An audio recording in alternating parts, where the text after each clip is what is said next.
Hi everyone welcome back to Rashmi tutorial. मु जो guess करी आपण मानकु कहितली अगस्त 14 रे फल बाहरिबो बोली किछि विशेष सूत्र प्रकाश पाइछि से रिलेटेड आज न्यूज पेपर देइछि कोन रहिछि न्यूज टी चलंतु देखिबा।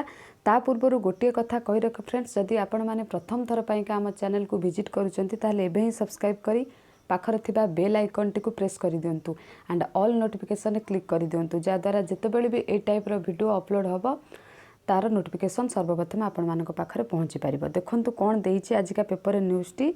आसंता 14 तारिख जुक्त 2 कला और धंदामूलक परीक्षा फल प्रकाश पाइबार संभावना रहिछि।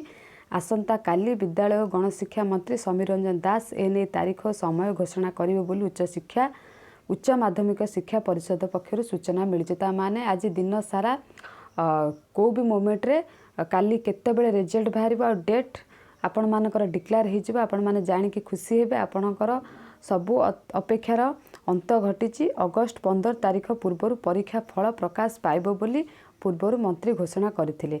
गत थर जमिति साइंस और आर्ट्स साइंस और कॉमर्स रिजल्ट बाहरला बेले 6टा संध्या बेले कहिके एक्जाक्ट टाइम न कहि कि डेरी हेतिला, से भलिया एबे किछि भी प्रॉब्लम हबो नाही मंत्री कहिसंती।